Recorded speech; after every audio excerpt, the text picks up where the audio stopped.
Sua nova estação no ar. É a cidade de cara nova. 97.7. Um show de pop rock. Promoções iradas pra toda a cidade. 33509770. Um novo portal de promoções. Fórmula única no seu dial. Exclusiva. Rádio Cidade 97.7 FM. Quality Pop Rock. Original e diferente. 97.7. Cidade. Olá! Você quer saber mais sobre temas de conhecimento geral?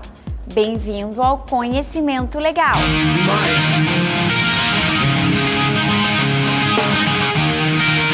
Aqui no Conhecimento Legal, você descobre como as ciências humanas e sociais analisam os objetos que fazem parte do seu dia a dia.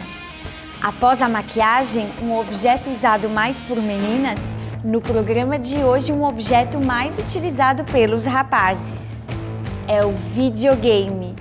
E esse é o nosso tema de hoje.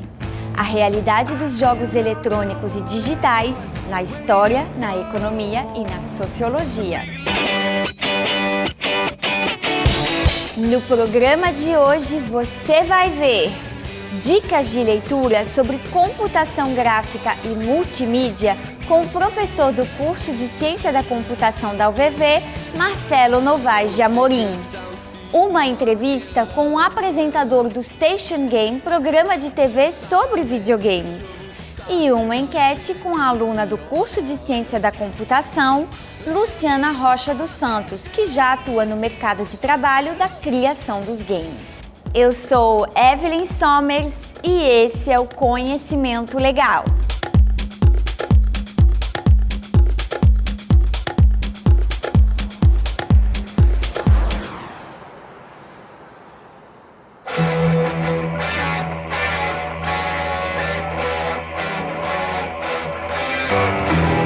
Gerações de consoles para videogames se sucedem ao longo de várias décadas.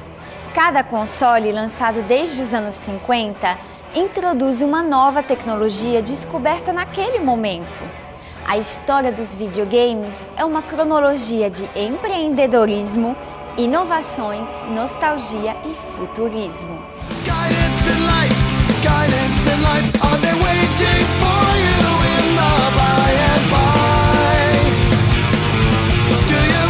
A história dos videogames se confunde, obviamente, com a dos televisores, computadores, telefones e outros aparatos eletrônicos e digitais.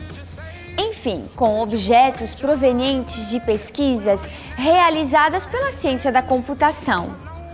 Coisas que demonstram que o homem é incrivelmente capaz de desenvolver tecnologias de ponta que vêm agregar incisivamente em nossas vidas.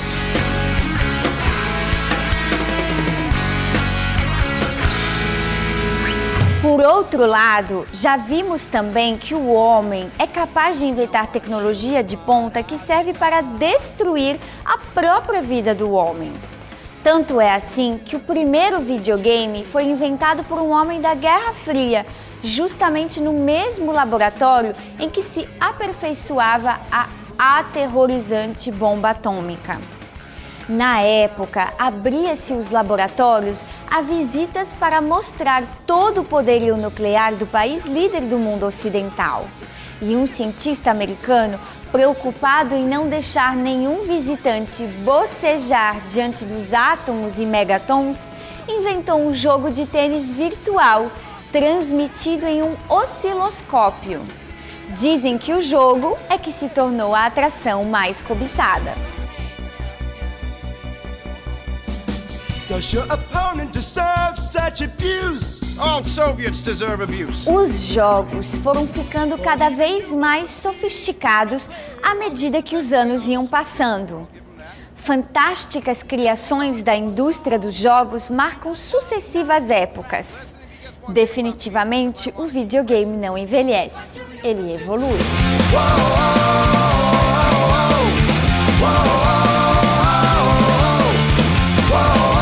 Quem escreve essa história são os profissionais da computação gráfica. Convidamos um deles para mostrar livros indispensáveis dessa área. Confira isso no nosso momento literário na Biblioteca da UVV. O conhecimento legal de hoje, junto com o professor do curso de Ciência da Computação, para nos falar de computação gráfica. O primeiro contato que o aluno vai ter, Marcelo, com essa matéria de computação gráfica. Sim, o primeiro contato que o aluno vai ter com a computação gráfica vai ser o seguinte: ele vai precisar descobrir os conceitos que envolvem a computação gráfica, questão de luminosidade, os dispositivos específicos. Você também vai ver a questão de ângulo de câmera, como se constrói um ponto, uma reta, coisas simples. Por quê? É aquela questão, se ele tentar fazer uma animação inteira de uma vez, ele não vai conseguir, vai trazer frustração a ele e ele vai desistir. Então o que acontece? Se ele consegue fazer uma reta girando no espaço, ou então consegue desenhar um cubo ou uma coisa bonitinha que vai funcionar, apesar de ser simples, em pouco tempo ele vai estar fazendo coisas mais complexas. Então, o primeiro livro que ele vai ter acesso pode ser esse aqui. Após aprender os conceitos básicos de computação gráfica, ele precisa botar a mão na massa e programar alguma coisa. Ele vai criar seus primeiros sisteminhas de computação gráfica. Para isso, a gente utiliza um ambiente gráfico que já tem implementado várias das funções, vários objetos que ele vai precisar utilizar, e vai aprender a manipular isso e montar, construir esse quebra-cabeça de maneira a montar o que ele precisa. Professor, esse livro aqui é em inglês, você também falou que tem bibliografia em português, não é mesmo? A gente tem um outro livro aqui também, sobre o mesmo assunto, porém o livro em português. Ótimo. Apesar de ser interessante que o aluno leia as duas coisas, claro, é sempre bom ter uma bibliografia que ele possa não se preocupar com o idioma, né? É pré-requisito do curso ter inglês? Não é um pré-requisito, mas é desejável, porque grande parte não só dos livros, mas também documentos de internet, revistas, vocabulário. E também cada vez mais o mercado de trabalho pede que o aluno tenha pelo menos o inglês técnico para que ele continue, para que ele consiga fazer as coisas. E uma coisa bem interessante a respeito de computação gráfica é que como isso envolve questão de jogos, questão de filmes, questão de tecnologia, do que tem de mais atual, é muito comum que ele precise se aperfeiçoar fora, ou então que tenha contato com pessoas de outros lugares. O inglês é essencial para isso. Muito bem. Além dos livros básicos, aqui na Biblioteca da UVV, nós encontramos também livros já para um nível mais elevado nessa área de computação gráfica. Professor Marcelo, um livro que ele encontra para fazer, que ele precisa, um livro que o aluno precisa para fazer algo mais elaborado. Então, vou falar de uma outra maneira. Existe um livro aqui, que eu achei na biblioteca, que é bastante interessante por descrever questão de objetos que têm volume, esferas. Você pode desenhar um bonequinho que não seja oco por dentro, alguma coisa do tipo. É interessante que ele saiba fazer isso, não exatamente porque ele vai fazer coisas mais complexas, mas porque ele vai ter um leque maior de ferramentas para usar e poder criar uma variedade maior de aplicações, né? Agora, novamente, voltando para a parte dos jogos, é aquilo que ele precisa. Uma vez que ele já sabe anteriormente a criar tudo que é básico, da parte de movimentação, a parte de cores, tudo isso ele já viu na primeira parte da disciplina. Depois ele vai começar a construir seus objetos. Se ele for um camarada criativo, ele pode utilizar um conjunto de objetos para compor um cenário, criar um personagem. Tudo isso ele vai fazer. Agora, uma outra questão bem interessante é o seguinte: o aluno de ciência da computação tem que ser um cara que, antes de tudo, gosta de programar. Né? E o que ele precisa saber é o seguinte: existe um monte de ferramentas que vai deixar ele criar a parte gráfica, ele não vai precisar desenhar muita coisa na mão, dessa parte mais genérica, mas ele é um camarada que vai ter que descrever como se dá a interação entre os objetos, o que ele vai ter que fazer, como é aquela questão de, poxa, se o bonequinho dá um passo para frente, o que acontece? Será que eu incremento a coordenada que ele vai ter no mapa para saber a localização dele? Então, eu só quero deixar claro que tudo isso que a gente está vendo vai vir sempre casado com a parte da programação, que é a base do curso de ciência, né? Agora, uma coisa interessante, esse aqui é um dos vários livros que a faculdade tem a respeito de Flash. Existem outros livros bem mais complexos e com bastante mais coisa, mas esse aqui eu achei que tem um vocabulário bem interessante. Por que eu estou mostrando esse livro? Quase sempre você ouve falar de Flash relacionado com programação para internet, aquelas coisinhas animadas que a gente vê ali. Só que cada vez é mais comum, principalmente agora que telefone celular, os PDAs, os smartphones estão vendendo pra caramba. Então é cada vez mais comum você poder desenvolver os seus jogos mais simples e colocar até mesmo para venda. Isso está abrindo o mercado para pessoas, não para empresas, também empresas, mas pessoas que queiram aprender a desenvolver coisinhas gráficas ou então até jogos, vão poder fazer de uma maneira simples e vão conseguir testar isso em casa mesmo. Por isso, eu recomendo que todo aluno, mesmo não estando dentro do programa do curso, aprenda uma linguagem dessa natureza. Ótimo. Professor Marcelo, por fim, para concluir, aqui na Biblioteca da UVV, qual é a obra que você indica?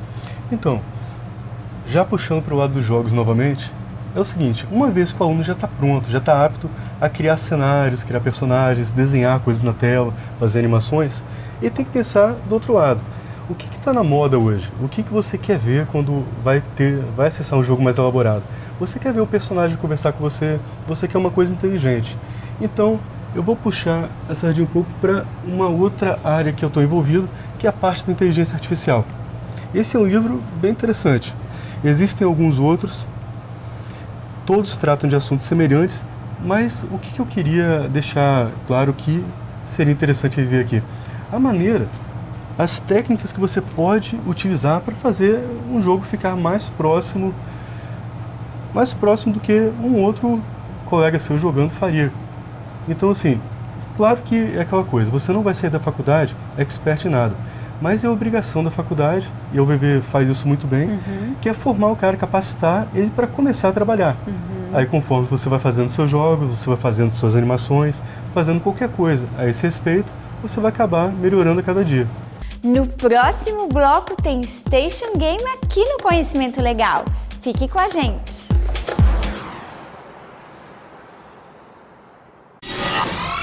Sua nova estação no ar.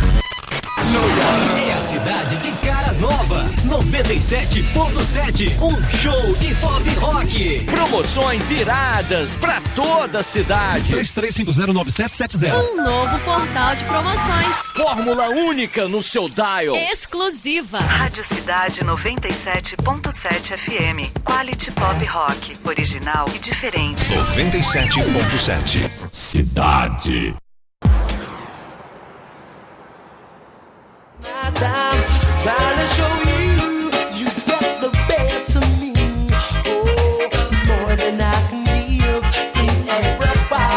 A história dos videogames se conta em décadas. Já no plano econômico, uma geração de console dura pouquíssimo tempo. Com a aceleração dos avanços tecnológicos, um pacote de jogos eletrônicos se torna obsoleto em tempo recorde. De 2 em 2 anos, seus fabricantes lançam mão de novidades indispensáveis para conquistar os corações e, claro, as carteiras dos usuários.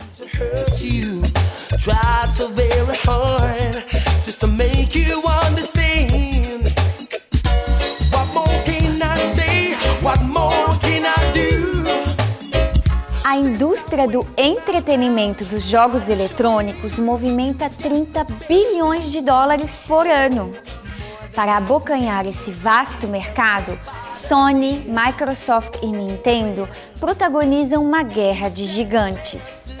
Uma guerra tanto mais acirrada por não existir lealdade dos usuários às grandes marcas de consoles.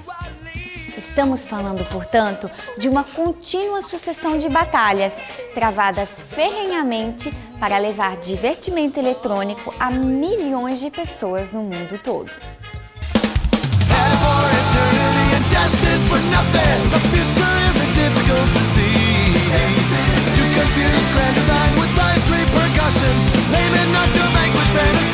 Quem ganha a cada batalha é o usuário consumidor, que leva para casa jogos e periféricos cada vez mais sofisticados. Jogos que oferecem avançados recursos gráficos e microchips mais rápidos para executar mais ação nas telas e exibir personagens mais realistas que nunca. Consoles que dispõem de controladores com sistema de movimentos que podem ser manejados como se fossem raquetes de tênis, espada ou até metralhadora. Todos esses recursos são mostrados semanalmente no Station Game, que está hoje aqui no Conhecimento Legal.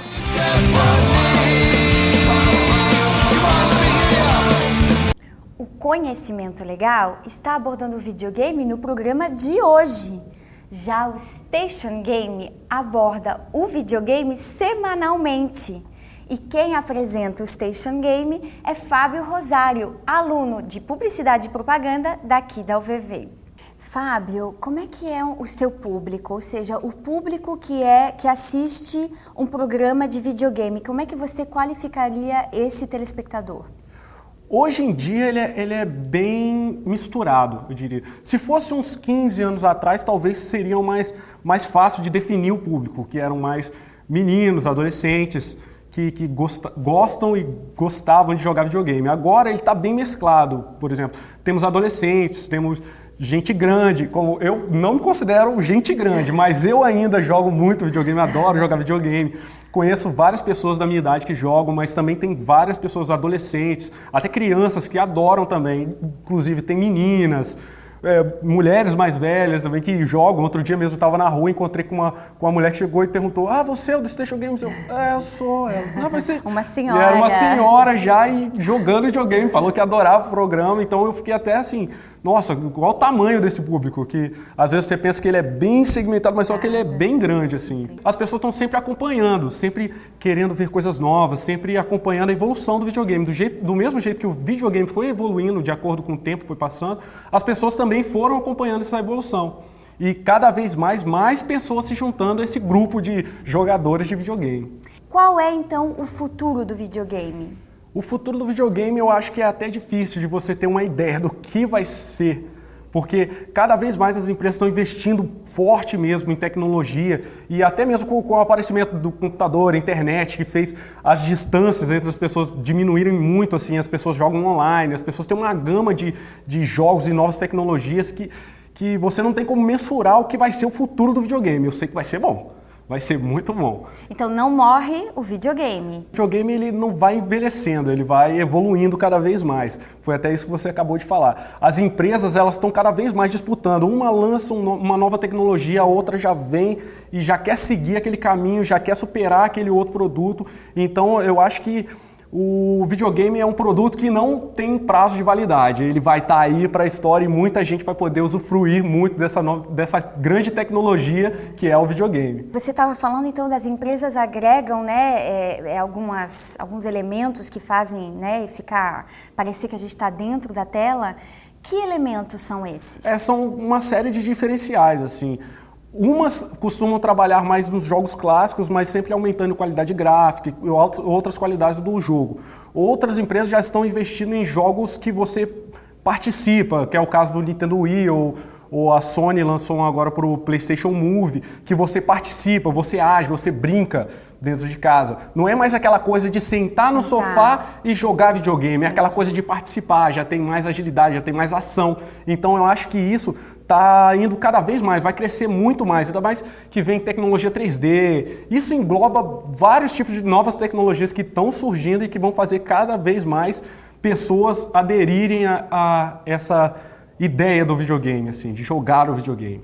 Que interessante isso, que o videogame está estimulando até a se mexer, a fazer esporte, uma coisa que é associada ao sedentarismo, né? Com certeza. Para quem achava que videogame era uma coisa sedentária, já tem uma boa desculpa para dar para a mãe. Mãe, estou me exercitando porque eu estou jogando videogame. Eu li até ultimamente umas últimas notícias assim, sobre essa nova leva de videogames que fazem você participar, assim, que são usados até em tratamentos de pessoas que têm pouca mobilidade e essas coisas. Então o videogame já está deixando de ser um brinquedo e já está virando uma tecnologia assim, para várias coisas boas para você, assim, dentro de casa. Eu que sou uma leiga em videogame, eu te pergunto, já teve o Pac-Man, o Mario Bros, quais são os personagens hoje? Hoje a gente tem uma gama muito grande, assim, mas eu posso falar de um que eu sou fã de verdade, que é o Kratos, que é da trilogia do God of War. Quem conhece esse jogo, com certeza sabe do que eu tô falando e que é muito bom, assim. Mas tem uma grande leva de personagens que não pararam, assim. Você falou, teve o Pac-Man, teve o Mario Bros. O Mario Bros, eu até diria, ele não teve, ele tem até hoje. Ele quase completou mais de 20 anos e tem gente jogando Mario Bros até hoje. E eu faço aí, lanço o desafio para quem tá em casa assistindo agora o programa que não conhece o Mario Bros. Isso eu duvido. Quais são os temas que prevalecem nos videogames hoje? Eu acho que eles não focam num só tema. Tem vários, mas depende de cada jogador. Cada um tem o seu estilo de jogar, cada um tem o seu jogo preferido de jogar. Uns gostam de corrida, outros gostam mais de um esporte, jogando futebol. Outros gostam mais de ação, outros gostam mais de tiro em primeira pessoa, que é a guerra. Então isso varia muito, ele não tem um só caminho, ele tem várias vertentes dependendo de cada estilo de jogador. Então tem para todos os gostos, Tem para todos os gostos, graças a Deus. Então tá. Então assistam Conhecimento Legal e o Station Game. É isso aí, galera, não vamos perder. Você é um viciado em jogos eletrônicos? No próximo bloco, Conhecimento Legal te explica se esse vício traz perigos reais. Não saia daí.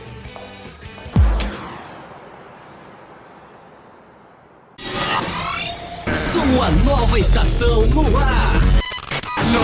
É a cidade de cara nova. 97.7. Um show de pop rock. Promoções iradas pra toda a cidade. 33509770. Um novo portal de promoções. Fórmula única no seu dial. Exclusiva. Rádio Cidade 97.7 FM. Quality Pop Rock. Original e diferente. 97.7. Cidade.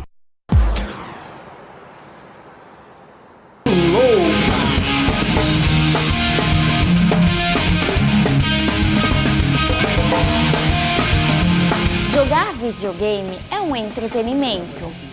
Uma grande maioria de usuários são jogadores casuais, mas alguns jogadores apresentam sintomas de vício semelhantes aos viciados compulsivos em jogos de azar, como, por exemplo, mentir sobre o tempo que passam jogando.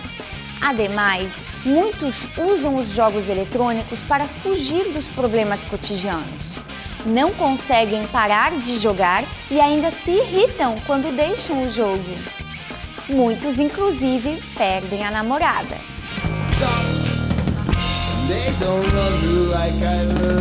Acende aí a luz aí, Huguinho!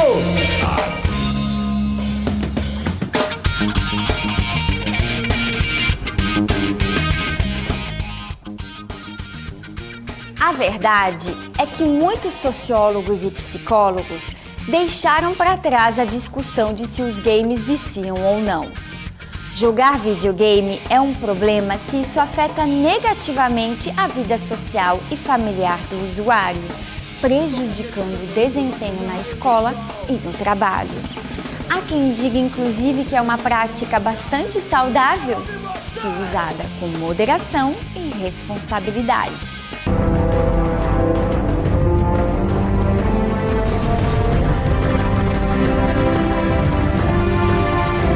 Na enquete de hoje, você vai conhecer não uma viciada, e sim uma apaixonada por games.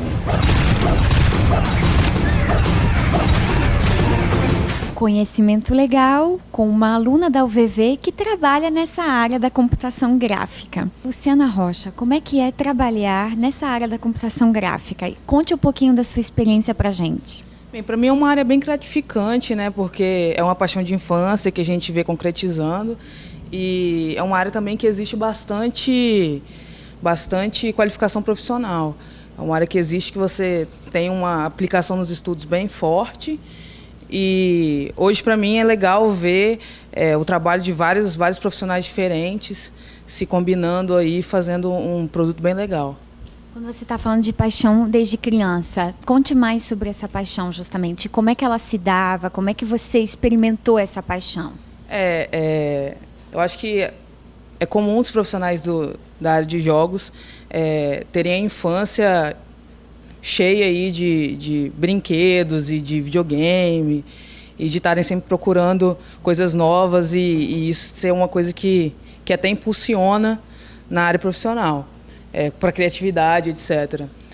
Então, eu sempre tive meu videogame dentro de casa, sempre foi uma coisa que meus pais até incentivavam. Eu ganhei meu primeiro computador com 12 aninhos e tal, então a gente jogava sempre desde cedo. Era algo que era um momento familiar, jogava com os tios, jogava com os primos, então algo que traz pra gente uma memória de infância muito boas. Então, eu quis trazer isso também, às vezes até proporcionar isso para outras pessoas, tá? Frutificando o trabalho. Conta um pouquinho, Luciana, como é que é o seu dia a dia com a computação gráfica? O que você faz concretamente no seu dia a dia? Bem, eu sou uma das programadoras, um dos programadores da Interama, né? O que a gente faz aqui basicamente é pegar os artefatos que são gerados pelos artistas, que são a animação, os personagens, os botões, os elementos interativos que vão ter num jogo, e fazer eles funcionarem da forma como é planejado, né? Forma como a gente pensou aí. Então, a gente está fazendo um botão funcionar de uma forma, um personagem andar e etc. Conta um pouquinho pra gente, nós que somos leigos nessa área, quais são as tendências desses jogos atualmente aqui em Vitória? Bem, a gente trabalha aqui com desenvolvimento de jogos casuais, né? São jogos mais focados para o público feminino, etc. Hoje a gente tem uma procura muito grande para jogos de internet, inclusive jogos para Facebook e Orkut, que estão uma febre, que o pessoal joga bastante. E a gente agora está se especializando nisso. A gente está lançando um jogo para Atari, em parceria com a Atari, que já está no Facebook, né? Já está em beta. E a gente está, nesse momento, aprimorando o jogo, que já pode ser jogada, está no Facebook. Luciana, você falou sobre as meninas é que são as maiores? Exatamente. A gente tem no público casual, hoje a gente sabe que mais de 50% do público que joga esses jogos de internet e tal são mulheres. Então, aqui na Interama, a gente tem um foco para esse público feminino. Nós temos aí 3 ou 4 lançamentos focados no público feminino. O que mais que vocês sabem sobre esse público que consome essa produção de vocês? O público que gosta do jogo casual, ele gosta de um jogo que te chame a atenção logo de início. É um jogo super bem polido, é um jogo que as coisas são rápidas, né? Porque às vezes ele não tem muito tempo para parar e jogar por muitas horas, então é um jogo que tem que te dar um nível de divertimento num tempo curto. Você tem 20 minutinhos do seu dia, às vezes no almoço, às vezes entre alguma coisa que você está fazendo no serviço, no final de uma noite. Então, um jogador que ele procura um divertimento mais rápido. Então, isso é um grande desafio também, da gente estar tentando pensar em formas de gameplay que deem um divertimento legal para o jogador em curto tempo. Você percebe que esse mercado aí tá crescendo, está em expansão? Sim, hoje a gente vê um foco muito maior na indústria de jogos. Hoje ela é uma indústria que movimenta no mundo mais do que a indústria fonográfica e que a indústria cinematográfica. Então é um lugar realmente onde dá para você fazer uma carreira, onde dá para você fazer um emprego e sustentar uma família, etc. Então hoje os jogos, na verdade, estão deixando de ser vistos como algo que é só uma brincadeira, estão começando a ser vistos como realmente uma carreira. Espero que através do videogame você tenha ampliado seu conhecimento geral. Semana que vem tem muito mais conhecimento legal. Até lá!